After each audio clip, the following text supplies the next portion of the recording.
Next topic community health का हमारा है रिकॉर्ड एंड रिपोर्ट्स। ठीक है, काफ़ी इंपॉर्टेंट टॉपिक है। प्रैक्टिकल में भी और थ्योरी में भी, दोनों में इसके बारे में क्वेश्चन आते हैं। रिकॉर्ड क्या है और रिपोर्ट्स क्या है, ठीक है, इन दोनों के बारे में अलग अलग क्वेश्चन आते हैं। आवाज़ नहीं,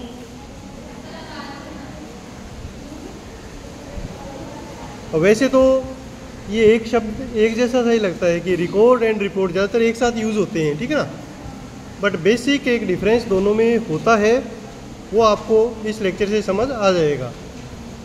तो सबसे पहले हम देख लेते हैं कि रिकॉर्ड क्या है। Record is an account of something written to perpetuate knowledge of events. ठीक है, सिंपल सी डेफिनेशन है कि रिकॉर्ड किसी भी चीज़ का, कोई भी इवेंट या घटना हुई है उसका रिटन रिकॉर्ड है। ठीक है, अगर राइटिंग में हमने उसके बारे में कुछ लिखा है तो उसको रिकॉर्ड कहेंगे। A report is to give a spoken or written account of something that one has observed, heard or done or investigated. ठीक है, और रिपोर्ट क्या है? रिपोर्ट एक प्रकार का इन्फॉर्मेशन है जो किसी व्यक्ति ने देखा, सुना, महसूस किया, उसके बारे में। ठीक है, तो बात तो लगभग सेम सी है कि वो भी रिटन अकाउंट है किसी घटना का, ये भी रिटन अकाउंट है घटना का। ठीक है, डिफरेंस क्या है कि रिकॉर्ड हम उस घटना का जो राइटिंग में लिख कर हमारे पास रखते हैं, ठीक है, वो हमारे रिकॉर्ड के लिए है, हमारे यूज़ के लिए है, तो वो क्या हो जाएगा? रिकॉर्ड। जैसे डिफरेंट रजिस्टर्स जो हम हमारे हेल्थ सेंटर्स पे मेंटेन करते हैं, वो क्या है? रिकॉर्ड है। और जब हमें किसी को इन्फॉर्मेशन देनी है उस घटना की, या जो हमने महसूस किया, फील किया, तो वो रिपोर्ट बन जाएगी। ठीक है, तो क्या डिफरेंस हुआ? रिपोर्ट में हमें हायर अथॉरिटी को नॉर्मली इन्फॉर्म करना है कि क्या चल रहा है, क्या घटना हुई है, तो वो रिपोर्ट हो जाएगी। ठीक है ना, तो उस रिपोर्ट से हम जो एक्टिविटी कर रहे हैं उसके बारे में उनको जानकारी मिलेगी, और जो हम रिकॉर्ड मेंटेन कर रहे हैं वो हमारे यूज़ के लिए रहेगा कि हम किस टाइप का काम कर रहे हैं। ठीक है, क्लियर? थोड़ा सा ही डिफरेंस है कि अगर वो हायर अथॉरिटी को इन्फॉर्मेशन देनी है तो वो रिपोर्ट हो जाएगी, और ये हो जाएगा रिकॉर्ड हो जाएगा। रिपोर्ट जो है वो नॉर्मली अपडेट होती रहती है, ठीक है, और रिकॉर्ड होते हैं वो परमानेंट होते हैं। ठीक है, जैसे एक एग्जांपल हम दें कि हमने कोई रजिस्टर बना रखा है, तो वो रजिस्टर में एक बार जो सूचना दर्ज होगी वो परमानेंट वही रहेगी। ठीक है, जब हमने रिपोर्ट भेजी तो रिपोर्ट क्या होती हैं? नॉर्मली मंथली रिपोर्ट होती हैं, कई बार डेली रिपोर्ट भी होती हैं, कई बार वीकली रिपोर्ट भी होती हैं। तो अगर मंथली रिपोर्ट हमने अगस्त मंथ की भेज दी आगे हायर अथॉरिटी को, तो जब सितंबर की भेजेंगे तो वो पूरी अपडेट हो जाएगी। ठीक है ना, तो उस समय फिर अगस्त वाली का ज़्यादा इंपॉर्टेंस नहीं रह जाता है, तो हर बार अपडेट हो जाएगी। इसी प्रकार डेली रिपोर्ट है, अगर डेली रिपोर्ट हमने भेजी तो वो अपडेट हो गई। ठीक है, आप इतना सा भी यहाँ समझ सकते हैं इसको डिटेल में कि अगर हमने जैसे अटेंडेंस रजिस्टर आपका अटेंडेंस लगा के हमने यहाँ रखी है तो ये एक प्रकार का रिकॉर्ड है, बट यदि डीएनसी मांगे कि आप डेली हमें इन्फॉर्मेशन भेजेंगे कितने स्टूडेंट अपीयर हो रहे हैं क्लास में, तो वो क्या हो जाएगी? रिपोर्ट हो जाएगी, जो हम आगे उनको भेज देंगे। ठीक है ना, सब कुछ सेम है, लिखा हुआ है, चीज़ वही है, बट कहाँ रखा जा रहा है, किस प्रकार इन्फॉर्मेशन भेजी जा रही है, उस पर डिपेंड करेगा कि वो रिकॉर्ड है या रिपोर्ट है। ठीक है, क्लियर? अच्छा, record and reports are indispensable aid to all who are responsible for giving best possible service to the individual, family and community. अब ये जो रिकॉर्ड एंड रिपोर्ट है ये सबके काम की चीज़ है, सबके लिए इम्पोर्टेंट है। किन के लिए? जो भी हेल्थ सर्विस प्रोवाइड करने के लिए काम कर रही हैं। ठीक है, स्पेशली जब हम हेल्थ डिपार्टमेंट में हैं तो चाहे वो हॉस्पिटल हो, चाहे वो डिस्पेंसरी हो, चाहे एक हेल्थ सेंटर हो, उन सब के लिए ये बहुत इम्पोर्टेंट है। ठीक है, अच्छा, आगे आता है हमारे पास पहला क्वेश्चन तो ये बनता है कि डिफाइन, रिकॉर्ड एंड रिपोर्ट, तो दोनों को एक एक लाइन में आप डिफाइन कर सकते हो, है ना। 2 नंबर का ये क्वेश्चन नॉर्मली बन जाता है। आगे आता है characteristics of good record and report. ये कई बार एग्जाम में पूछा हुआ है क्वेश्चन, या principles of record and report. 2 अलग अलग टाइप से ये क्वेश्चन आ सकता है। तो जैसे ही आए आपको याद रखना है कि इसका आंसर क्या बनेगा। प्रिंसिपल्स हैं तो भी वही चीज़ है, और यदि ऐसा आता है कि explain the characteristics of good record and report, अच्छी रिकॉर्ड एंड रिपोर्ट कैसी होती है उसको समझाओ, तो उसका भी यही आंसर है, ठीक है ना। तो प्रिंसिपल शब्द जहाँ भी आए वहाँ आपके दिमाग में तुरंत ये स्ट्राइक होना चाहिए कि इसका मतलब है कि ऐसे पॉइंट्स जिससे हम हमारी एक्टिविटी को अच्छी बना पाएंगे, तो उसको हम कहेंगे principles of recording and reporting, ठीक है। तो इसमें पहला प्रिंसिपल है एक्यूरेसी, ठीक है। एक्यूरेसी मतलब कि जो भी आपने इन्फॉर्मेशन चाहे रिकॉर्ड में दी है चाहे रिपोर्ट में दी है, वो एक्यूरेट होनी चाहिए, गलत इन्फॉर्मेशन नहीं होनी चाहिए। Information should be correct to prevent serious mistakes, use of correct spelling and institution accepted abbreviations and symbols to ensure accurate interpretation of the information. यानी कोई भी अगर आप सिंबल यूज़ करते हैं या कोई एब्रीविएशन यूज़ करते हैं तो यूनिवर्सल एब्रीविएशन होना चाहिए। ऐसा नहीं कि आपने अपनी तरफ से कोई एब्रीविएशन बना लिया, ठीक है ना। जैसे AM PM ये यूनिवर्सल हैं, ठीक है। तो घटना कब हुई, सुबह शाम। मेडिसिन कोई देते हैं, BD TDS ये यूनिवर्सल हैं।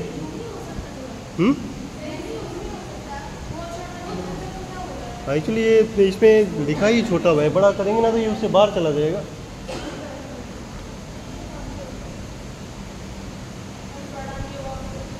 इससे बड़ा तो मुश्किल है। ठीक है, अभी समझ लो, बाकी आपको जब राइटिंग में लिखोगे आप तब आपके सामने ही होगा, है ना। दूसरा पॉइंट क्या है, कंसाइजनेस, ठीक है। What is the meaning of conciseness? Conciseness में का मतलब होता है कि एक प्रकार का समराइज किया हुआ हो, कि पूरी घटना को थोड़े से शब्दों में बता दो, बट उसमें कोई बात रह नहीं जानी चाहिए, ठीक है ना। तो उसको हम कहेंगे कंसाइजनेस होना चाहिए। अगर एक रिपोर्ट है, आपने 4 पेज भर के रिपोर्ट बना दी तो वो गलत हो जाएगी। उसी को आप समराइज करके आधे पेज में भी लिख सकते हो, बट इन्फॉर्मेशन कंप्लीट होनी चाहिए, वो छूटनी नहीं चाहिए, ठीक है। और क्या प्रिंसिपल है, कंप्लीटनेस। जब जो भी इन्फॉर्मेशन हो वो कंप्लीट हो, छोटी करने के चक्कर में आप इनकम्प्लीट इन्फॉर्मेशन ना दे दो, है ना। कंप्लीटनेस होना चाहिए। और क्या होगा, ऑन टाइम। कोई भी रिपोर्ट समय पर भेजनी है ना। जब आप सेंटर में काम करेंगे, जॉब करेंगे, तो अगर आपको डेली रिपोर्ट भेजनी है तो डेली सेम डे इवनिंग में भेजनी है, वीकली भेजनी है तो सैटरडे को भेजनी है, मंथली भेजनी है तो 30 या 31 तारीख को भेजनी है, उससे लेट नहीं करना। और जो आप रिकॉर्ड मेंटेन कर रहे हैं सेम डे करना है, ठीक है ना।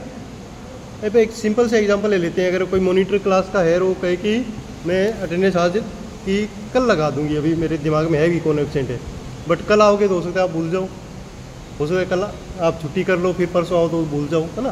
तो इसलिए ये एक प्रिंसिपल है कि ऑन टाइम आपकी रिकॉर्डिंग एंड रिपोर्टिंग होनी चाहिए, अदरवाइज उसमें चीज़ें आप भूल सकते हो, ठीक है। नेक्स्ट प्रिंसिपल क्या है, वेल ऑर्गेनाइज्ड, ठीक है। जो भी आप रिकॉर्ड एंड रिपोर्ट बनाते हैं वो अच्छी तरह ऑर्गेनाइज होना चाहिए। अगर आपका रजिस्टर है तो साफ़ सुथरा होना चाहिए, उसके पेज फटे हुए नहीं होने चाहिए। रिपोर्ट भेज रहे हैं तो जो एक फिक्स फॉर्मेट आता है उसी के अंदर ही भेजें, है ना। तो ऑर्गेनाइज होना चाहिए ताकि प्रॉपर फॉर्मेट में ही जाए, हर एक रिपोर्ट का फॉर्मेट चेंज ना हो, ठीक है ना। अगर आप मान लो फॉर्मेट है नहीं, हाथ से भी बना के भेज रहे हो, तो उसमें भी कॉलम सेम रहने चाहिए। अगले दिन कॉलम 5 हो गए, नेक्स्ट डे 4 हो गए, ऐसे नहीं हो, ठीक है। तो सेम फॉर्मेट होगा। और प्रिंसिपल कहता है कि कॉन्फिडेंशियलिटी होनी चाहिए। जो भी आपके रिपोर्ट बनाते हैं, जब गवर्नमेंट में आप काम करते हैं जॉब में, या इवन प्राइवेट भी करते हैं, तो भी कॉन्फिडेंशियलिटी ज़रूरी है। कोई हर एक को आप रिपोर्ट दिखाते हुए नहीं फिरते हैं। जो ऑथोराइज्ड पर्सन होता है उसी को ही आप अपने रिकॉर्ड या रिपोर्ट शो करते हैं, ठीक है। Next, objectivity. ऑब्जेक्टिविटी क्या कहती है? ऑब्जेक्टिविटी कहती है कि जो भी आपके फैक्ट्स हैं, जो आप डाटा कलेक्ट कर रहे हैं, that should be objective, not subjective. इसका कोई मतलब समझ आया आपको? ऑब्जेक्टिव और सब्जेक्टिव क्या है? बिल्कुल। और सब्जेक्टिव? हाँ, यहाँ पर हम ये समझ सकते हैं कि हम रिकॉर्ड कर रहे हैं ना, तो सब्जेक्ट हम हैं, तो हमारे जो प्रेजुडिस है या हमारे जो इमोशंस हैं वो उसमें नहीं जुड़ने चाहिए। जो घटना हुई है जैसे कि जैसे हमने ऑब्जर्व की वैसे की वैसे लिखनी है, तो इसको हम कहते हैं ऑब्जेक्टिविटी। तो उससे क्या होगा, वो चेंज नहीं होगा, जो देखा वही लिखा, ठीक है ना। अपनी कोई भावनाएं जुड़ी हुई हैं वो अगर करेंगे तो उसमें फिर चेंजेस आ सकते हैं, है ना। ये कोई भी पर्सनल फीलिंग वो डालनी नहीं है, ट्रू इन्फॉर्मेशन देनी है। दूसरा क्वेश्चन यहाँ हमारा कंप्लीट हो चुका है, प्रिंसिपल्स क्या है, ठीक है ना। उसके बाद नेक्स्ट इंपॉर्टेंट क्वेश्चन आता है कि व्हाट आर द ऑब्जेक्टिव्स और what are importance of record and report. ये दो प्रकार के अलग अलग क्वेश्चन आ सकते हैं। एक सिंपल क्वेश्चन आता है right objectives of record and report maintaining record and report, और यह आ सकता है right the importance of record and report, ठीक है ना। दोनों कैसे भी क्वेश्चन आए आंसर सेम बनेगा। जैसे सबसे पहले कम्युनिकेशन, ठीक है, सूचनाओं का इसमें आदान प्रदान होता है, ठीक है ना।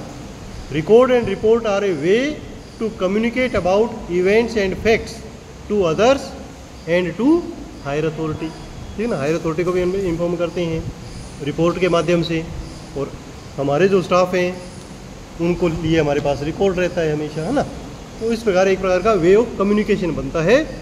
अगर हम नहीं हैं, 10 दिन हमने काम किया और हम चले गए कहीं छुट्टियों पे, तो भी ये रिकॉर्ड अगर हमने सही मेंटेन किया हुआ है तो आगे वाले पर्सन को पता लग जाएगा कि क्या क्या किया गया है और क्या किया जाना बाकी है, ठीक है ना। तो इसलिए रिकॉर्ड ज़रूरी है। दूसरा फ़ायदा क्या है, continuity of service.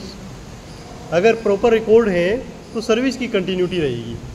Same example हम ले सकते हैं कि जैसे हमने कोई सर्विस दी है कोई फैमिली को, हमने रिकॉर्ड किया हुआ है, इतने टीके इसके लगे हुए हैं। अब हम छुट्टियों पे चले गए, नेक्स्ट स्टाफ आया और फिर वो पेशेंट आए तो हम देख लेंगे कि उसको पहले कौन से टीके लगे थे, अब कौन से टीके लगने हैं या कौन सी मेडिसिन देनी है। तो सर्विस की कंटिन्यूटी हुई, रुकेगी नहीं, ठीक है ना। इसलिए भी रिकॉर्ड ज़रूरी है। नेक्स्ट इंपॉर्टेंस क्या है, education. Record and report also act as educational material for medical and nursing students. जो भी हमारे हॉस्पिटल में सेंटर्स में रिकॉर्ड मेंटेन होते हैं वो एजुकेशन मटेरियल का काम करते हैं। जब आप लोग जैसे ड्यूटी लगेगी सेंटर्स में, वहाँ जाएंगे तो पुराने रिकॉर्ड आप देखेंगे कैसे मेंटेन कर रहे हैं, तो आपको सीखने को मिला। ऐसे ही मेडिकल स्टूडेंट्स जब आते हैं हॉस्पिटल्स में तो पुराने रिकॉर्ड से उनको काफ़ी कुछ जानने को मिलता है, ठीक है। तो एक लर्निंग टूल है, बुक का काम करता है वो, है ना। और क्या फ़ायदा है, assessment. Report and record help to assess the need for improvement in the service. अगर हमें किसी सेंटर की सर्विसेज कैसी हैं उसको पता लगाना है तो हम वहाँ के रिकॉर्ड चेक कर लेंगे तो हमें पता लग जाएगा कि कितने पेशेंट आ रहे हैं, कितने ठीक होके जा रहे हैं, ठीक है ना। तो असेसमेंट कर सकते हैं हम उस सर्विसेज का जो हम कम्युनिटी को प्रोवाइड कर पा रहे हैं। अगर रिकॉर्ड मेंटेन नहीं है तो इसका मतलब सर्विस ही नहीं दी, तो इवेल्युएशन क्या करेंगे, है ना। तो काम करें प्लस उसका रिकॉर्ड भी प्रॉपर मेंटेन करें, ठीक है। और क्या फ़ायदा है, इवेल्युएशन, ठीक है, इवेल्युएशन भी कर सकते हैं। असेसमेंट और इवेल्युएशन साइड बाय साइड चलते रहते हैं, और उसके लिए भी हमें रिकॉर्ड चाहिए, ठीक है ना। विदाउट रिपोर्ट कोई भी एक्टिविटी का इवेल्युएशन नहीं हो सकता, ठीक है ना। इवन आप अगर आपके हायर अथॉरिटी आपके सेंटर पे आए और वो चेक करे कि आपने क्या काम किया है और आप खूब काम मेहनत करते हो बट रिकॉर्ड राइटिंग में नहीं है, तो वो मेहनत मानी जाएगी? नहीं मानी जाएगी। वर्बली कुछ नहीं होता, ठीक है ना। तो आपका इवेल्युएशन तभी परफेक्ट होगा जब आप सर्विसेज का रिकॉर्ड मेंटेन करेंगे। और क्या फ़ायदा है रिपोर्ट का, रिसर्च में काम आते हैं। Record and report help in research in the medical field and surveillance. कोई भी रिसर्च एक्टिविटी करते हैं तो पुराने डाटा भी उसमें डालते हैं, तो पुराना अगर रिकॉर्ड होगा तो रिसर्च के काम आ जाएगा, ठीक है ना। और क्या है, नेक्स्ट फ़ायदा है ऑडिटिंग। रिकॉर्ड एंड रिपोर्ट से ऑडिटिंग भी होती है। ऑडिट क्या होता है, एक प्रकार की जांच होती है जिसमें हायर अथॉरिटी आके चेक करती है कि आपके पास जो सामान है उसका आप प्रॉपर यूज़ कर रहे हैं या नहीं कर रहे। कोई वेस्टेज तो नहीं कर रही हैं क्या, ठीक है ना, प्रॉपर सर्विसेज दे रहे हैं या नहीं, उसको हम क्या कहते हैं, ऑडिट कहते हैं ना। तो वो ऑडिट भी आपका तभी प्रॉपर हो पाएगी जब रिकॉर्ड आपके प्रॉपर मेंटेन किए हुए हैं, है ना। अगर आपने रिकॉर्ड प्रॉपर मेंटेन नहीं किए हैं तो ये माना जाएगा कि आपने काम नहीं किया, ठीक है। नेक्स्ट है लीगल डॉक्यूमेंटेशन। अब जितने भी रिकॉर्ड या रिपोर्ट हॉस्पिटल में या सेंटर्स में होते हैं वो लीगल डॉक्यूमेंट होते हैं। अगर कोई चैलेंज करना चाहे कोर्ट में तो उनको हम पेश कर सकते हैं, ठीक है ना। और आजकल तो बहुत इनका ज़रूरी है, क्योंकि कोई भी स्टाफ पे कोई आरोप लगाता है, नेग्लिजेंस का केस कर देता है, तो फिर हमें ये रिकॉर्ड पेश करने होते हैं कि हमने ये सर्विस इसको उस दिन दी थी या नहीं दी थी, है ना, ठीक है। और क्या टीका लगाया था, क्या मेडिसिन दी थी, वो सारा रिकॉर्ड आपका काम आता है, ठीक है ना। तो लीगल डॉक्यूमेंट है और ये सेव करता है आपको भी और क्लाइंट को भी, दोनों को सेव करता है, ठीक है ना। इंडिविजुअल केस स्टडी के भी काम आता है, ठीक है ना। अब केस स्टडी क्या होती हैं, अब आप लोग जब हॉस्पिटल्स में जाएंगे तो वहाँ एक इंडिविजुअल पेशेंट की सारी डिटेल, कैसे वो बीमार हुआ, क्या उसको मेडिसिन दी गई, क्या उसके लक्षण थे, कब वो ठीक हुआ, कब डिस्चार्ज हो रहा है, वो सारा का सारा आपका अध्ययन करना केस स्टडी कहलाता है। और आपको हॉस्पिटल में 2-3 केस स्टडीज़ करनी होती हैं, हर डिजीज़ वाइज अलग अलग, है ना। तो वो केस स्टडी कब कर पाओगे, जब रिकॉर्ड मेंटेन है तो। नहीं तो प्रेजेंट कंडीशन तो पता लग जाएगी, पर पास्ट कंडीशन कैसे पता लगेगी, ठीक है ना। तो रिकॉर्ड केस स्टडी में भी काम आते हैं, कितने फ़ायदेमंद चीज़ है ना। और हेल्थ स्टेटिस्टिक्स में काम आते हैं। What do you mean by health statistics? Health statistics क्या है? हाँ, जो मैंने आपको बताया था इसमें एपिडेमियोलॉजी के कॉन्सेप्ट्स में, उसमें बताया था कि जो भी डेटा हमारे पास हेल्थ से संबंधित आते हैं वो सारे हेल्थ स्टेटिस्टिक्स हैं, चाहे वो बर्थ रेट हो, डेथ रेट हो, पेशेंट का हॉस्पिटल में एडमिशन रेट हो, ओपीडी रेट हो, सब ये हेल्थ स्टेटिस्टिक्स में कहलाते हैं ना। तो वो भी हम कहाँ से पता लगा पाएंगे, हमारे रिकॉर्ड देखकर, ठीक है ना। तो ये इम्पोर्टेंस है, इसमें कितने भी आप पॉइंट एज पर मार्क्स आप लिख सकते हैं। अगर 5 नंबर का है तो उस हिसाब से लिख सकते हैं, 7 नंबर का है तो थोड़ा सा ज़्यादा पॉइंट लिख सकते हैं, ठीक है ना। ये कर चलिए नेक्स्ट क्वेश्चन आता है हमारे पास, maintenance of record and report, ठीक है। ये क्वेश्चन भी 2 प्रकार से आपके एग्जाम में आ सकता है, या तो डायरेक्ट आ गया कि maintenance of how you will maintain the record and report, ठीक है, और what are the steps of maintaining record and report, ठीक है, how you will prepare the record and report in the centre, कैसे भी आ सकता है, ठीक है ना। तो कैसे भी क्वेश्चन आए आपको आंसर ये लिखना है कि कैसे हम तैयार करेंगे, क्या ध्यान रखना है हमें। तो पहला पॉइंट क्या है, record and report should be written clearly and kept up to date, ठीक है ना। रिकॉर्ड एंड रिपोर्ट हमेशा साफ लिखें और अप टू डेट रखें। डेली जो एंट्री करनी है वो डेली एंट्री करें, जिस रिपोर्ट को जिस डेट पे भेजना है टाइम से उसको सेंड करें, अप टू डेट रखें, है ना। दूसरा, record should be preserved and prevented from physical damage, room rats, insects and fire, हर चीज़ से उसको बचा के रखना है, ठीक है ना। ऐसे आप कह नहीं सकते कि चूहे खा गए, ठीक है ना। अगर नहीं आग लग गई वो एक अलग चीज़ है, बट आपको कोशिश करनी है कि कुछ फायर से उसको हम बचा सकें, अलमारी में रखें, ठीक है, नीचे धूल मिट्टी ना जमने दें, प्रिजर्व करना है सारे रिकॉर्ड, है ना, चाहे कितने साल पुराना हो। उसका एक निश्चित समय होता है कि किस टाइप के डाटा कितने समय तक आपको रखनी है, ठीक है। और क्या करना है, record have legal value so they must be kept confidential and shown to authorise person only. इसका मतलब जो भी आप रिकॉर्ड बनाएंगे अपना अंडर लॉक एंड की रखेंगे, ऐसे ही कहीं छोड़ के नहीं चले जाएंगे, पीछे से कोई गायब भी हो सकता है। अब गायब हो गया तो आप पे तलवार लटकेगी कि आपने बनाया ही नहीं था, ठीक है ना। ये नहीं कहेगा कि गायब हो गया, तो आपको उसको प्रोटेक्ट करके रखना है, ठीक है। Record should be kept in files, folders like family folder and cabinet, ठीक है ना। जो भी रिकॉर्ड बनाए उनको फाइलों में रखें। रिकॉर्ड में क्या क्या चीज़ें आ सकती हैं, देखिए, एक सिंपल पेपर भी आ सकता है, ठीक है, एक रजिस्टर भी आ सकता है। अब सिंपल पेपर है तो पेपर्स को आप फाइल में रखेंगे, ठीक है, फाइल्स को फोल्डर्स में रखेंगे, ठीक है। फोल्डर क्या होते हैं, बड़े होते हैं जिसके अंदर कई फाइलें आ जाती हैं, और फिर एक कैबिनेट में ना अलमीरा वगैरह उसके अंदर रख देंगे, इस प्रकार आप अपना रिकॉर्ड मेंटेन करेंगे, है ना। और क्या सावधानी रखनी है और क्या क्या करना है उसके अंदर? Clear labelling should be done on almirah folder and file. चाहे कुछ भी बनाओ आप, चाहे रजिस्टर बनाओ ये वाला, ठीक है ना, इसमें भी आपने रिकॉर्ड पूरा लेबल किया है। अगर फाइल है तो फाइल पे भी लेबल की इसमें किस टाइप के पेपर हैं। फोल्डर है तो फोल्डर का लेबल, और अलमारी है तो अलमारी में भी लेबल होगा कि इस अलमारी में कौन कौन से रिकॉर्ड हमारे रखे हुए हैं, ठीक है ना, ताकि देखते ही पता लग जाए कि वो रिकॉर्ड हमें निकालना है इस अलमारी में से, ठीक है ना। Labelling should be there. Record should be kept in alphabetical order. अब आप लेबल तो बना रहे हैं, बट जब हम इनको रखेंगे तो अल्फ़ाबेटिकल ऑर्डर होना चाहिए, है ना। ए वाले ऊपर, बी वाले उसके बाद, सी वाले उसके बाद, डी वाले उसके बाद, ठीक है ना, तो अल्फ़ाबेटिकल ऑर्डर से रखेंगे। All record should B readily available, कि जब भी ज़रूरत पड़े तो तुरंत आप निकाल सको कि वो रिकॉर्ड वहाँ रखा हुआ है। ऐसे नहीं कि जब भी रिकॉर्ड कोई चाहिए हर बार आप सारी फाइलें उथल पुथल कर रहे हो, ठीक है, ऐसा नहीं होना चाहिए। वो कब होगा? जब आप प्रॉपरली रिकॉर्ड आपका मेंटेन कर रहे हैं, तो तुरंत आपको पता होगा कि ये फाइल है तो वहाँ मिल जाएगी, है ना।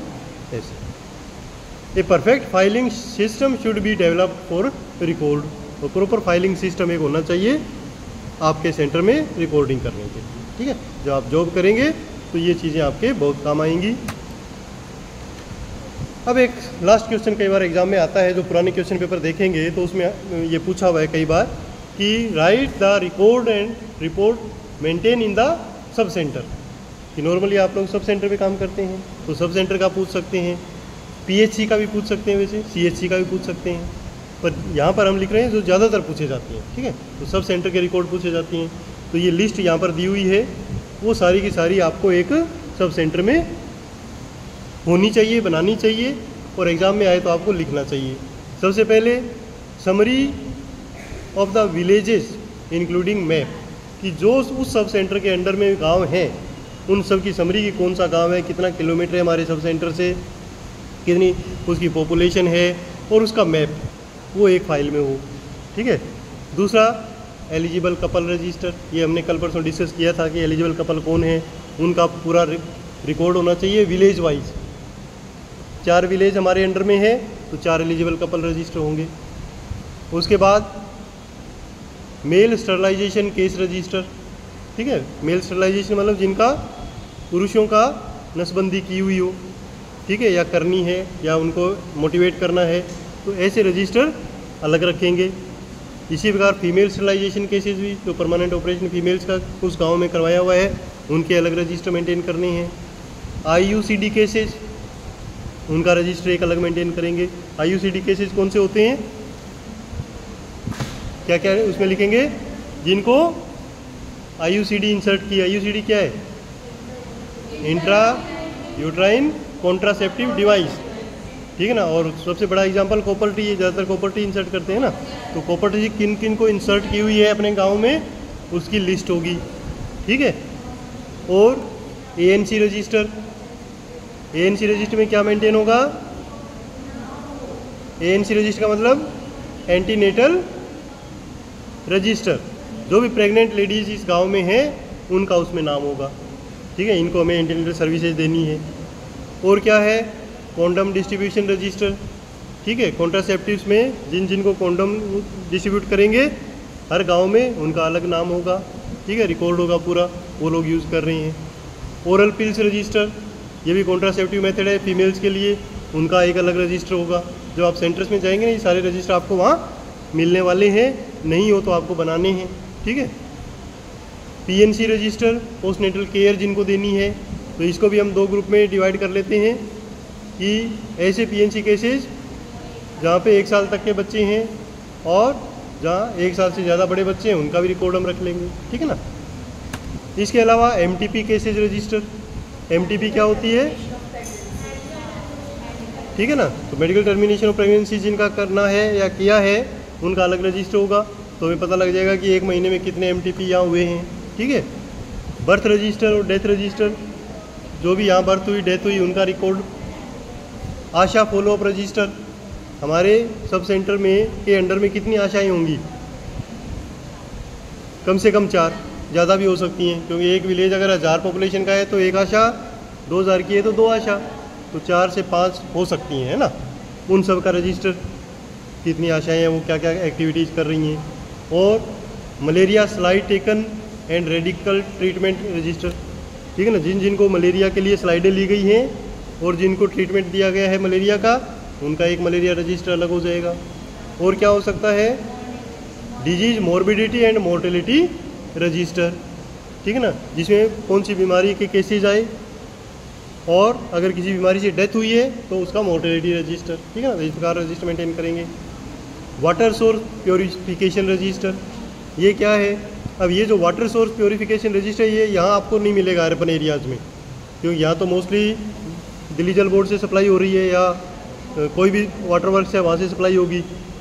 विलेजेज में नॉर्मली वाटर सोर्स क्या होता है, वेल, कुआं, या तो कुआं होगा या किसी नहर से पानी आ रहा होगा, वहाँ से भर रहे होंगे, ठीक है। तो उस केस में उसका स्टरलाइजेशन करना, मतलब उसमें क्लोरीन वगैरह डालना, वो हमारा काम होता है, ठीक है, हेल्थ डिपार्टमेंट का। तो जब जब हम जिस सोर्स में क्लोरीनेशन करेंगे उसकी एंट्री उसमें होगी, ठीक है, तो उसको हम क्या कहेंगे, वाटर सोर्स प्योरीफिकेशन रजिस्टर, वो भी मेंटेन करना है। IEC activity register, IEC activity register में क्या करोगे, आईईसी होता क्या है, आइडिया, एनी आइडिया? सब कुछ आज ही सीखना है क्या, पहले कुछ नहीं सीखा? आईईसी का मतलब इंफॉर्मेशन, एजुकेशन एंड कम्युनिकेशन, मतलब जो भी आप अपने सेंटर पे प्रचार से संबंधित काम करेंगे, कोई पोस्टर लगाना है, कोई हेल्थ टॉक देनी है, ठीक है ना, पैम्पलेट्स बांटने हैं, तो इन सब को क्या कहते हैं, आईईसी एक्टिविटी। उनका रिकॉर्ड रखेंगे कि हमने कितने जगह पोस्टर बांटे, कितनी जगह हमने पैम्पलेट किए, कितनी जगह हमने हेल्थ एजुकेशन की दिया, ठीक है ना, वो सारा एक रजिस्टर अलग हो जाएगा। इसके अलावा स्टॉक रजिस्टर, ये बहुत इंपॉर्टेंट है कि आपके पास कितना स्टॉक अवेलेबल है, मेडिसिन का अलग, परमानेंट आर्टिकल्स का अलग, कंज्यूमेबल आर्टिकल्स का अलग। और क्या है, ओपीडी रजिस्टर। ओपीडी रजिस्टर जो होता है ना, वो भी आपका एक प्रकार का रिकॉर्ड है जिसमें डेली पेशेंट आ रहे हैं, उनकी एंट्रीज होंगी, ठीक है। तो इतने सारे रिकॉर्ड आपको मेंटेन करनी है। अब आता है रिपोर्ट कौन कौन सी होती हैं, ठीक है ना। अगर आपको क्लियर किया कहा जाए कि रिकॉर्ड अलग कर दो, रिपोर्ट अलग कर दो, तो रिपोर्ट में आप किन किन को रखेंगे, मंथली सब सेंटर रिपोर्ट एक होती है कि हर महीने भेजनी होती है, वो रिपोर्ट हो जाएगी। वीकली सब सेंटर रिपोर्ट होती है, ठीक है। Annual list of eligible couple and target couple की एक लिस्ट हम भेजते हैं ऊपर, वो भी रिपोर्ट बन गई है ना, वो हम एलिजिबल कपल से रजिस्टर से बना लेंगे। Eligible couple breakup by age group and contraception method used, कितने लोग कॉपर्टी यूज़ कर रहे हैं, कितने लोग कॉन्डम यूज़ कर रहे हैं, ठीक है ना, उनका अलग अलग रिपोर्ट बना के हम भेजते हैं, तो वो भी एक रिपोर्ट हो जाएगी। Eligible couple breakup by number of children and contraception method, कि बच्चे कितने हैं और कौन सा मेथड वो यूज़ कर रहे हैं, 2 बच्चे वाले जो पेरेंट्स हैं वो कौन सा मेथड यूज़ कर रहे हैं, 1 बच्चे वाले कौन सा कर रहे हैं, ठीक है ना। EC breakup by caste and contraceptive method, ठीक है ना। List of birth to panchayat, अब लिस्ट अगर हमने बर्थ की रखी तो वो रिकॉर्ड है, पर वो जब हम पंचायत को भेज रहे हैं तो वो रिपोर्ट बन जाएगी, तो पंचायत को भेज देंगे। लिस्ट ऑफ मलेरिया स्लाइड्स, वो हम हायर अथॉरिटी को भेज रहे हैं तो आपकी वो रिपोर्ट बन जाएगी, ठीक है। तो ये रिपोर्ट के एग्जाम्पल, ठीक है ना। तो ये हमारा हुआ आज का पूरा टॉपिक, रिकॉर्ड एंड रिपोर्ट। इसमें क्या क्या हमने पढ़ा, डेफिनेशन, इसके अलावा प्रिंसिपल्स, ऑब्जेक्टिव्स, इसके अलावा हाउ टू मेंटेन, ठीक है ना, या टेक्निक या स्टेप्स, ठीक है, और list of record and report maintain at the, कहाँ पे सब सेंटर, ठीक है ना, सब सेंटर वाले, ओके।